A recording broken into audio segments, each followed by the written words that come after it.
Hello YouTube, it is Damien, it is the Rise of a Nation, it is episode 121, and today will be the end of season 12 review. We also obviously have this side mate Pocklian final as we normally do, but for the first time in our tenure here, we finally get one of the big two boys in the final. It has taken us all this time to finally get Midtjylland and Copenhagen in the final, and we finally have got Midtjylland today. Mostly what happens, we get one of them in the quarterfinal, one in the semi, generally what happens, and then we have a bit of an easier final. Today we've got one of the toughest opponents that we could have had. It's not Copenhagen though, it is Midtjylland, and we just played them in the league, and did win 4-0. Since we last met, the league has now also been won, thanks to Melo, that Copenhagen have got 4 points in, I think, 4 or 5 games so far in the championship group, and has kind of screwed the pooch. They could have really put some pressure on us. For ourselves, though, we have changed system into a 4-1-3-2. That is correct. Since then, have not drawn a game. We have won every game of our last games that we have played. Brøndby, Copenhagen, Midtjylland have been very, very good indeed. We changed system after the Chelsea game because we didn't mention at the end of the episode. We went into that system, but with 10 men, with one less centre back, and we still scored a couple of goals. That maybe we might look at it when we, come back in. We are currently live on stream as well. We have not lost. OB we won 3-0. Chelsea, after the Chelsea game, at 5-3. So since Brøndby, we've won against Brøndby, Saunders home and away, 7-1 and 6-1 in the Cup semi-final. Copenhagen 3-0, Midtjylland 4-0. So it's come through the toughest test in the league, and the system has looked good. First time I played it on a very more direct system. It didn't look, Saunders aren't great. They're not a great club, so we pump them no matter what. But it didn't look good. Since moving it to a shorter possession-based system, we have looked unreal in it, and we are, play some really good bola, and hopefully you'll see that here. Definitely in the end of season review part of the episode. My sister's currently in a meeting for her uni degree, so I'm trying to get through this being as quiet as possible. That means Football Manager's going to try and FM me, right? We have, since moving to the shorter system, have played really well. It's a mix between the 4-4-2 that we use with the two Mazzalas, still got the two inverted wing-backs that come into here and really cover with the two centre-backs, but also focus on that shorter ball, at a bit of a higher tempo, and we just look good, It's a very nice blend. And the fact we have like 5 guys kind of high, in and around each other, and we've got natural creativity going forward, we definitely look, we've only seen it in the league, right? But we definitely look like a team that creates a lot of chances. Now, I thought the 4-3-3 was the system. It wasn't. That was before the patch. Since the patch, we thought the 4-4-2 was... We never thought the 4-4-2 was great, but we just needed an excuse to get rid of it. The 7-3, and then obviously conceding goals at home, kind of gave me the excuse to get rid of it. This system has surprisingly been a little bit defensively, solid, which is good. But just going forward, we look like scoring every highlight, and that's what I want to see. Since we've last seen it as well, Milan Van Truber's come back into the side. He's looked really good. Been playing Penner out wide. And since then, Milan Van Truber has just been banging in goals in this new system. As you can see, a couple of twos in there, a couple of braces, a couple of just single goals, even an assist or two. He's been looking really good. Lars have been scoring as well, a lot of them. And Penner has been getting a lot of assists from out wide. More importantly, though, we have some big injury news. Muni Zaga just broke his leg in training coming up to this game. We can't recall Abad either. Like, we just recalled a centre-back, Abad. Peo Abad will come up here eventually. There he goes. The guy from Zaragoza would have been perfect to bring back. He's looked really good. He's been developing. He's been playing unreal. It would have been a shame to recall him back, and I'm glad that we don't have the option in there because he's developing so well at Zaragoza in his 6-month loan spell that he deserves to be there. But he's the sort of guy that if this was to happen with him here, I have no qualms in putting in a second choice. Our second choice at the moment, though, is Leafy, who's homegrown. He's going to get a chance in a cup final to go out there and do a job. He's still a very good technical goalkeeper. He's just not as good as what Pao Bad or Munizaga is, of course. Also important to note, we've had Sanchez out injured for a while now, and Ortiz, in the end, twisted his ankle in a game as well, which means that we have got only 2 centre-backs available. Henderson is one, but Texema has come in. He came back from on loan last game was his first game ever for the club. If you remember, we bought him on a cheap fee, and we loaned him out straight away because Nords just said, we're going to pay him as a star player. He developed quite well at Nords, but we brought him back in with this injury crisis between him or Gamma. And Gamma's been developing right in La Liga. I just feel like, yes, Texema's 18, doesn't need to be registered 100%, I know that. And is going to become homegrown for us eventually as well. Getting back in, he's looked really good. And obviously got an assist in the last game too, even though really he headed the ball out and Albrecht ran the length of the field and scored. But, someone this physical can play ball-playing defender on cover on the right-hand side and is a right footer. Just suits a little bit better than what Gamma does. I really hold that kid in high regard, Tex Emma. The fact that Henderson doesn't have his potential. Important to note that Chelsea are pumping Vienna in the Europa League if we got through that somehow. Important to note that Henderson is just, his potential stopped. It's 3 stars. The same as Sam Campbell. He's got some interest. I don't mind if we ship him off for about a few million. It'll be interesting to see how we go. In the final, though, a makeshift back four in Leafy, Tremble, Tex Emma, Henderson and Neff. Horn's playing this roaming playmaker role. He doesn't particularly like it, but he's the best one that we've got. To be fair, Mskov's the one that plays it probably the best, but Horn has got 5-star potential. I need to play him at 21 before his potential stops. And hopefully we just get the best out of him. Anyway, Penner on the right, he loves the role. He's very natural in it. Albrecht in the hole, he loves that too. Jefferson on the left-hand side, Lars and Van Truber up top. I think the goal for next year is definitely to have Penner playing up top with Lars and have Van Truber and Wirtz as the backups.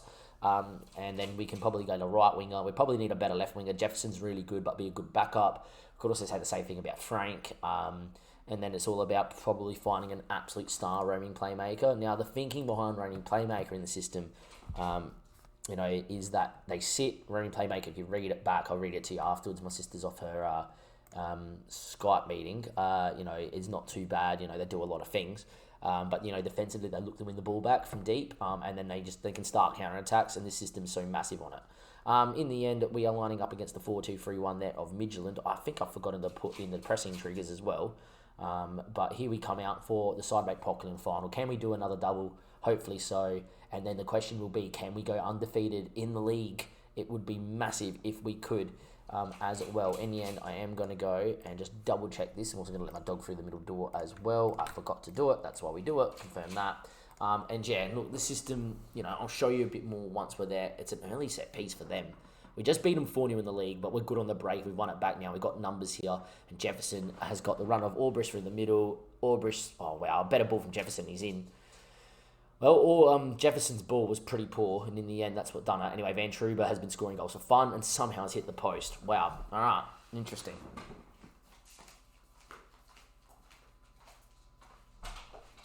Go cheeky dog, go. Short corner, ball in, Henderson heads. In the end, Campbell saves and it's thumped away. Van Truber wins it back. Jefferson's Rabona ball in is gone. Jefferson looking to do just a little bit too much. Like, if he just put the ball in front, good foul from Jefferson. If he somehow doesn't get booked, that's amazing. He didn't get booked. Good start from us, just no goal. It reminds me a lot of the Silken Ball game many moons ago that we lost in the final, where we dominated the first 10 minutes, didn't score. We missed a penalty that day, though, and hopefully we don't miss a penalty here. Anyway, Jefferson, big chance, goes across the keeper and scores. Well, I just slated him saying, he hasn't done enough, and, a couple better balls we could have scored. In the end, he goes, it's all right, boss. I'll just score myself and make up for it. And he's done very, very, very well indeed. And that is 1-0. And Jefferson has done well. It's a very good start indeed, Dim, in the final. Nordic King, good to see you. How are you, my man? And in the end, we're 1-0 up here. Highlight from kickoff, though, for Midtjylland. We're good at winning the ball back in the system, though, and that's going to be ours. And Tex Sema with the composure to play a nice ball into Penner's feet, who finds Lars coming to feet. Lars now beats one, looking there for Van Truber, but doesn't find him, but here we go. Tex Sema on it again. Like I said, he's good with his feet. He looks for Van Truber, knocks it into Penner. Penner now, Albrecht is there, and what a save it is from Campos, who is my backup keeper for Denmark. And it is still 1-0, 11 minutes played. Jefferson now will go short to Van Truber. I need to fix the corners because it keeps saying that my striker takes them. Rather him in the box and another winger crossing him in, or someone with better crossing. But at the moment, though, 1-0 to the good. Long throws, though, they are part of this tactic. And, Neff can throw them. Neff does launch one in there. Van Truber's a big boy. Well, when I mean he's big, he's 6 foot, but he looks big on the match engine. And he's got a very good jumping reach. And in the end, Campos came and got nowhere near it. And it is 2-0, and we're 15 minutes in, 2-0 up here in the cup final. And it looks like we could be doing the double here today. It's all about me going undefeated now in the league if we win this game, which we should from here. If we do that, season of progress. The fact that we've come up with a tactic now that looks really good, season of progress. Anyway, Tremble now, who the wonder kid, won by Liverpool, by the way. Paddy Horn does win it back, and Tremble now pops a ball in. Jefferson heads that goal, and it's free, but he was offside. And in the end, it is only still going to be 2, but a great ball in from Tremble. He's been learning this inverted wing-back role. He's now natural in it, and he's looked really good. In the end, both are off. It looked tight for Jefferson. I knew that Lars was off.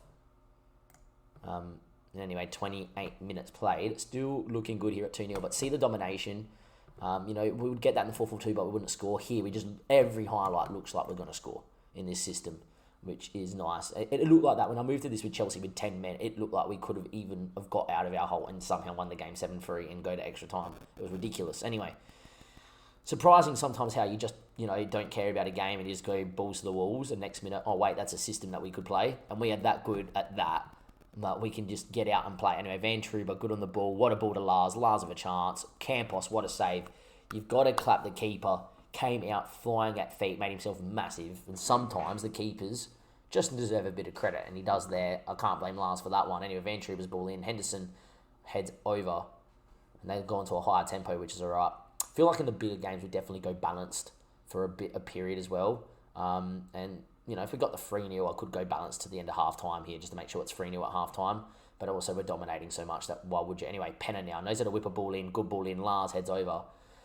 I would rather Penner advance forward. Don't get me wrong. I think he's amazing up there. He's quick. He's nimble. He can do a job. But I also don't mind Penner in that area because he's so good at working a crossing opportunity. Anyway, Texema on it again. And he's so good. So from what we've seen in a game and a bit, he doesn't miss a pass. In the end, though, Penner does. Lane, Garon, Gezos. Goes long, Texema again. In the end, Carlos. That is poor, and Orbres wins it. Back to Henderson, who has been solid for me, just never hit that 5-star potential. Lars needs to work on his heading next season. Of all things, it's very specific, Dim. Anyway, Penner now puts a ball in Van Truber's feet, and he is in great form, Mr. Van Truber. Trips the keeper. And he's got 12 goals this season so far, Van Truber. And I'm telling you, about 2 months ago, he would have had maybe 2. So he's probably scored 10 goals in the last month and a half, 2 months, Van Truber, and it's really good to see. In the end, great ball from Penner, and that's the thing we get with Penner. He can play some baller from a wide area. Van Truber does score. He is very good, it has to be said, Van Truber. I don't know why his potential has been absolutely cut, but I look at Van Truber and I go, man, there's a striker in him. There's a proper player in him. Anyway, Jefferson now with a ball into Van Truber again. Jefferson was still there, instead it's whipped in and it's cleared away. Paddy Horn into Henderson. Back to Paddy. Good ball to Penner. Touching the Lars. Penner again. Goes for goal block. Tremble now on it. Horn again can recycle. Penner. Tremble. Can beat a man with speed. Into Penner. Back into Tremble. Paddy. Orbres. Great move. And that's what I mean by having 5 guys so really close together and us just zipping it around. We create a lot of chances. It's 4-0 in the cup final. Just highlighting that this new system is so consistent at scoring goals. Like, our 4-4-2 would create this many chances, we might be lucky to score a goal by half-time, right? The 4-3-3 just fell off a cliff after the patch, it just got absolutely shafted. The 4-2-3-1 used to dominate games back in our heyday with it, but never was this consistent. Occasionally it was, like in terms of, you would score 4 or 5. But this 4-1-3-2, so far from what it seems, is just on drugs. It's on next level. It's like heavy metal football that Liverpool used to play and Klopp first came. It's just everything. It's all about, can we score 5 goals and then worry about what happens at the back, whatever happens. At the moment, we look unstoppable in it, in Denmark at least, and Paddy's gone for goal. What a save from Campbell again to deny Paddy. And in the end, not bad from us. But see what I mean? We created 18 chances against one of the better teams in Denmark that play in Europe. They're having a poor year by their standards, but they've made the final of the cup. And we just look like scoring from every highlight. Anyway, Lars now puts his foot on it. The ball was onto Orbres, just didn't find it. Campos goes long, it's going to be our ball. And yeah, in the end, Tremble now with the ball into Texema. Good touch into Penner. Penner now looking for Van Truber. Can he score again? In the end, it's well blocked by Poulsen. Could have been 5 here in the cup final. Could have been another one for Van Truber as well. A hat-trick in the final. In the end, though, we are looking very, very, very good. Absolute obliteration. It is. And since we've moved to this system, we just look like being so natural, so free-flowing. We also look decent defensively. Like, we win the ball back. We've got very quick, we've got quick enough centre-backs to play this system. The inverted wing-backs know their role really well. It's so important to have inverted wing-backs in this system. I'll explain why afterwards. Anyway, Tremble, Penner, Van Truber, not going to get on that. Gezios will clean up. And in the end, we go and pick it up. And that's where the Roman playmaker's good. We will sit when needed. In the end, headed away again by Texem. He's had a great game back there. And Jefferson goes on a run. Orbres in the hole. He loves Shadow Striker. It's his preferred position, his preferred role, and Orbres has scored again. And once we've joined the system, Orbres has looked like scoring goals as well. And it is 5 inside 60 minutes. In the end, another great dominating header by Texema, the 18-year-old. He could be a wonder kid for all we know. Jefferson's ball through to Orbres, one touch, blasts it in. And it's a 5-star performance that has deserved 5 goals. In the end, there is a long time still to go. Jefferson looking a little bit worse for wear. I'm going to get... I'm actually going to get Lars out here, right? And I'm going to get Jefferson off and Wirtz can go up top. Lars heads Horn now in the Neff. Ball to Jefferson. Orbres. Ball to Van Truber for a hat-trick. It's 6. Van Truber has a hat-trick. And this is just absolutely mental. This system. It looks mental. Like, I don't know how it's going to go in the Champions League because it's so, aggressive, right? We really need to get a good group to play this in, a couple of teams that aren't overly great. And then, it'd be interesting to see how this goes. Anyway, Lars is going to go out on the right-hand side. Doesn't like playing as a winger as Lars, so I'm going to move him to an inside forward on attack. I never use one really in this system. It makes no sense to, but for the sake of it, we will. We also have Ibe that can come in here.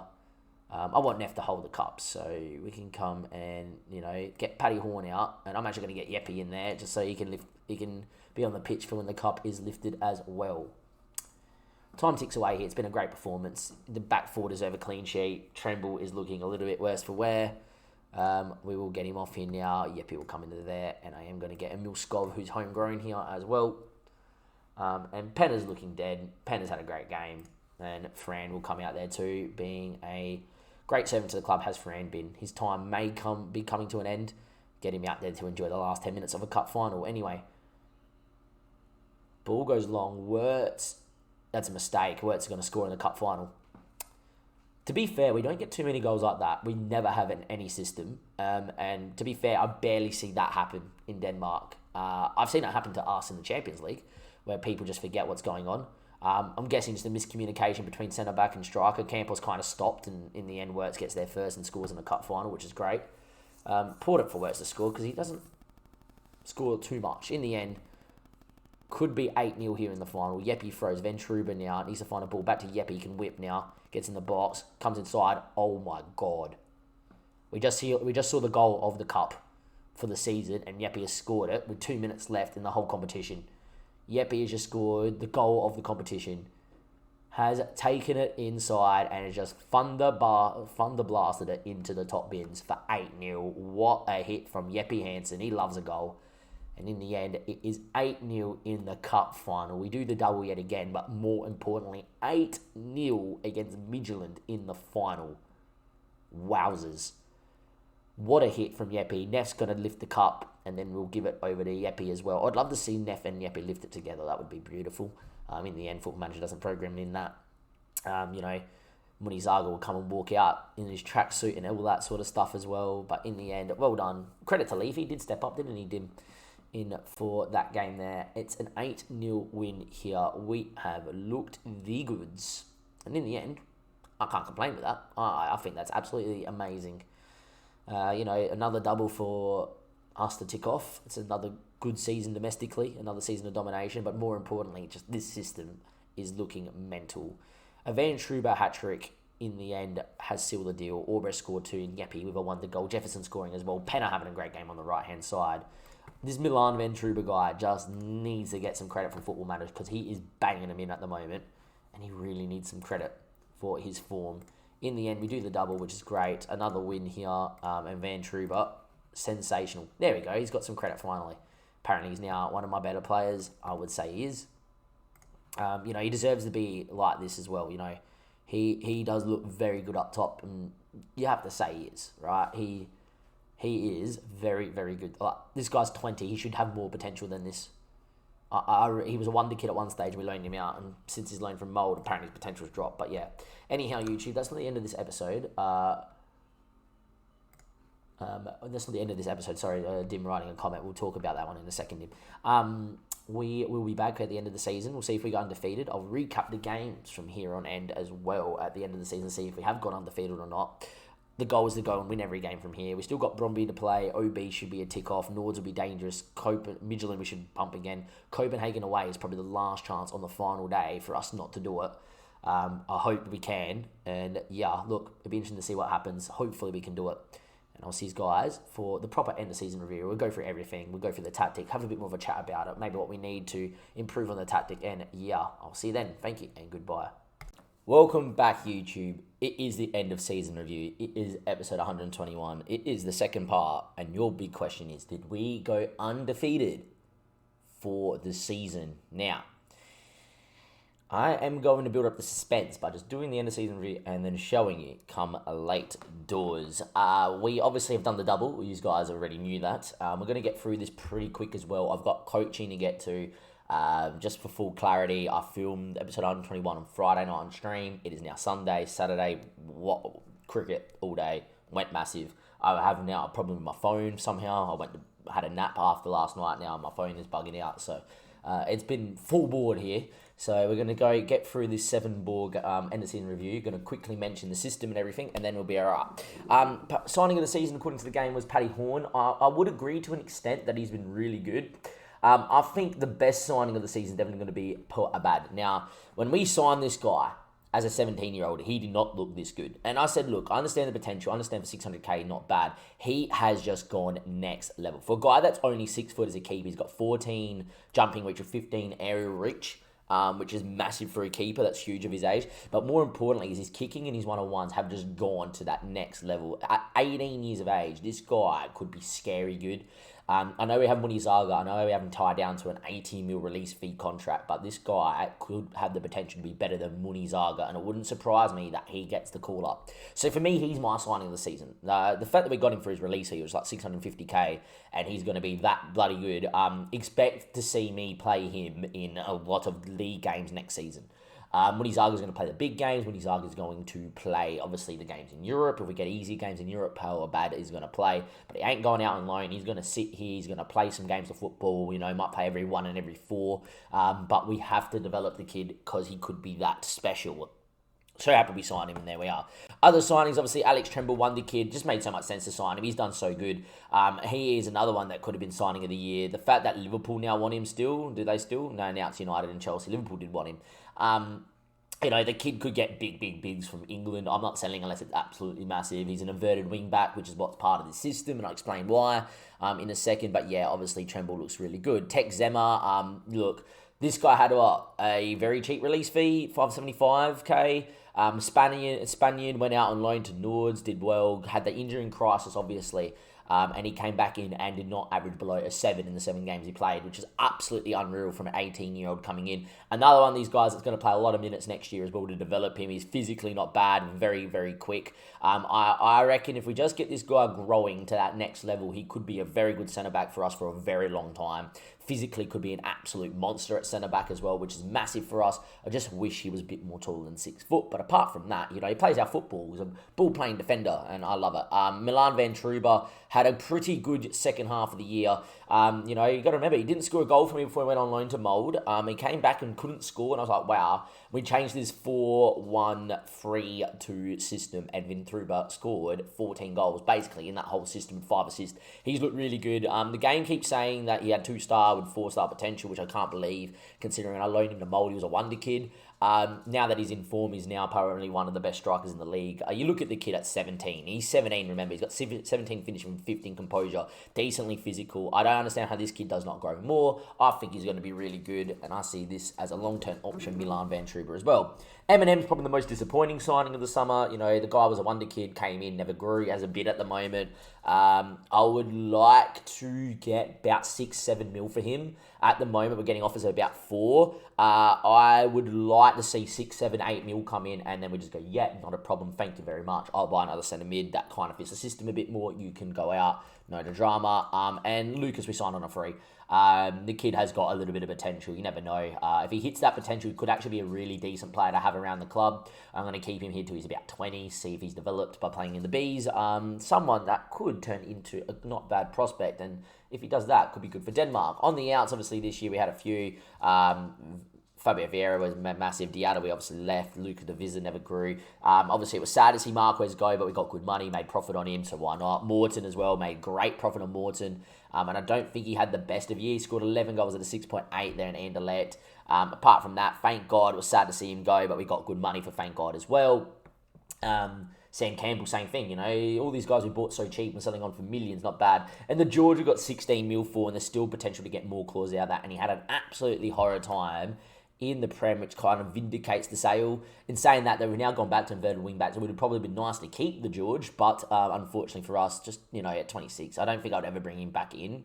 If West Ham ever transfer listed him for like 10 mil or whatever and had the money, it would be a very good backup. But yeah, and then obviously the loans, you guys know about the loans that have happened. Obviously, Gamma's done really well on his loan. Philip did okay. Joachim did but more power and bad went absolutely ballistic. The season results. Now, look, we were undefeated here. We got knocked out in the Champions League. We're very unlucky. Like, if things went our way here in the Champions League, we could have done a job. The fact that we got a 0-0 draw with everything going against us, with 10 men against PSG for a long time, was unreal. But we looked pretty good, and it's not going to show us the end of the season, is it? But as you can see, no defeats, a few draws in there, you know, but we were all right. And then, obviously, we had to have a look. Did we get through the Championship group enough? Obviously, in the Euro Cup, we got knocked out by Chelsea, and crazy games where we won at home, lost away from home.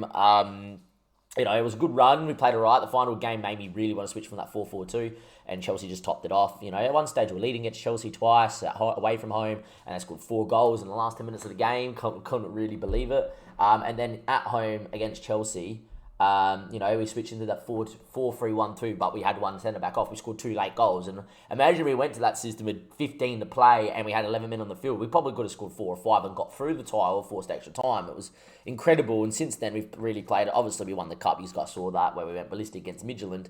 And yeah, our moments to remember. Obviously, all that. Eugene Neff's long range strike, I think, was in a YouTube episode actually. Sorry, on stream actually. So there we are. We're not on stream right now. B Hose somehow sold most jerseys. I do want to sell him, but we made a lot of money, which was really good. Competition prize money just keeps going up every year because the league's doing so well as well.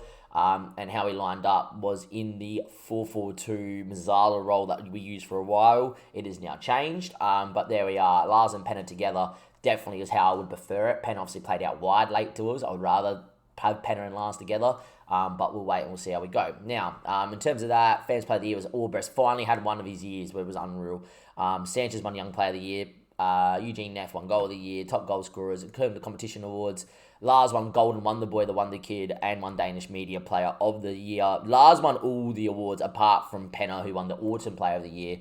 And it was a great old season. And it was an even better season, ladies and gentlemen, boys and girls, when it says history in the making. If it tells us here, I'm going to tell you in a second, because we did do exactly what we needed. Are we going to click over? There we are. It says, no, it didn't tell you. Wow, okay. Well, I'm just going to show you. I am just going to show you. In the Championship group, if you go by, there we are. We played 32 games. We won 24 of them. We drew 8 and we lost 0. We went 9 wins, 1 draw in the Championship group, and we had 80 goals for, 16 against. It's important to note that this 4-3-1-2 system went absolutely unreal. If we can go back to here and go to our schedule then, it was unbelievable since we moved to it. So we officially moved from it after Chelsea, and the 2-2 draw against Bromby, we played really poor in. But we did the job, and we never looked like losing that game. You know, they scored 82nd and 96th. But yeah, we were okay. It was the only game that got nervy for us about this run-in. But we looked absolutely unreal, and the system is just purring. Now, the reason why the inverted wingbacks are so big in the system is because it really allows them to play alongside Horn left and right of him here, and has the 2 centre-backs, and it creates a box So when teams break against us, we've already got 2 DMs, 2 centre-backs, so they can only go wide. And by the stage they go wide, where it goes wide to, so if it goes wide here, Neff comes across, presses, everyone moves across. And by that stage, you've got Penner, Jefferson, have dropped back. Horn on the roaming playmaker role, if you read it, they actually drop back and win the ball. So if you read it here, he's not the best at it. He has a physical attribute to my high intensity to stamp his forward in the game. He also tracks back, though, to cover defensively in that top line. That's the one I want to do. By that stage, that's happened, that box, after Horn maybe is gone, Horn will track back with the physicality, and all of a sudden then you've got 5 behind the ball. And then if they go back a line, you've got Jefferson, Orbrecht, Penner behind the ball as well. And all of a sudden, once you're there, you set up shape. It's something that just works on FM this year. Like a lot of tactics that you see now have inverted wing backs that are doing so well, because they just come and they sit into those sort of areas. And as long as it creates the gap, the box, it's really good. Now, look, we didn't have our best team come end the season, right? But we will be okay. For me, I need to get Penner out of this role. I need to get Penner out of here and get him into here. I know Van Truber had a great year, but I would love to have Van Truber on the bench. I would love to have Penner and Lance together and get a star right winger. At the same stage, that's my last signing I need to make. I feel like we need an absolute out-and-out roaming playmaker. Paddy Horn's wanted by Watford. I don't want to sell. Paddy on the bench, though, not bad. M&M here, though, got a bid at the moment from this club here. Transfer offer from this club here. We get 20%, we get 4.4 and whatever. It's just not enough for me to sell, but I would like the hope that they will come back in. If we can get 8, 10, 12 million for a guy that hasn't developed, I don't mind. Apart from that, the rest of the team's not bad. You know, Jefferson's pretty good at what he does. It has to be said. Like, Jefferson is absolutely unreal what he does. I would just hopefully like to do a little bit more with the wingers. You know, I would love to get in another winger somewhere as well. But I think for me, at the moment, it's let's go out there and buy a star roaming playmaker or a star. I think the system would still work with a ball-winning midfielder in the middle on defend, or a deep line playmaker on defend as well. But I think a roaming playmaker works best. Just because a roaming playmaker will get forward as well. And I think it's important when you play with these 3 guys here that you get a 4th in there and just create havoc. And then just rely on the 4 at the back to just, you know, keep the shape, win the ball back when they go and punt it long. If they get out, you know, you sit. It'd be very interesting to see how the system works in Europe, right? But for me, though, I reckon it is important to see what else they can do in the system, you know, with the ball-winning midfield or the deeper line playmaker and defend. I feel like if you do that, then we're going to have 1 already set with Tremble and Neff, and you might have 5. I just don't know if that will limit our creativity. I think with the roaming playmaker, because he goes forward, it creates a bit more, right? But I also think that a deep line playmaker and defender, or a ball-winning midfielder and defend, if they were unreal, it's worth sacrificing them going forward to know that we're going to have 5 on the break, and maybe in Europe it'll work, but we might find it that little bit harder to score as many goals we have. Now, that's a little bit here nor there. You know, Orbrecht had an unreal year. He's looked so good. It's about time. Ventruba, Lars had a good year. Penner's looked good out wide, but I think Penner's a better striker. You know, there's potential to buy a winger. There's potential to buy even a left winger and have Jefferson sit on the bench, you know, which would be absurd. But I honestly think when Jefferson's out of form, he's pretty poor. When Jefferson's in form, he's amazing. It's just all about Paddy Horn in the middle. Apart from that, I don't really think we need to buy too much. I would love a right back that is inverted winger, or a left back that is like 17, 18, 5-star potential that I'll consistently train to play right back like we did with Ibe. And, you know, you got to remember, Ibe's been training that role and he's already accomplished. Imagine what he's going to be in maybe another year's time. You know, at 20 years of age, he might be a full choice option out on the left-hand side. I think we've had a really good year. It's progression, right? It's our first year we've gone undefeated. Yes, the 4-4-2 with the Mazzalas were very patchy. We've got a lot of draws this year. It's the most amount of draws we've had. But you've got to look at it in the other way as well. Is that we've now got to a stage where those games we're getting FM'd in and not going undefeated. This year, those games, we found a way to get a point. We found a way to come back and win. We found a way to do something, right? It's a positive. I feel like next year is definitely a year that we have to push on and try and go undefeated again in the league to keep the progression. But for me, it's all about, is this the system now that we can take into the Champions League and go, okay, this is it for the next 2-3 years? That's been the struggle to save. I do think so. I think that our best football is just going on the front foot and playing football. You know, the 4-3-3 was built before the patch. It looked like it could work because it was defensively so solid. After the patch, it didn't.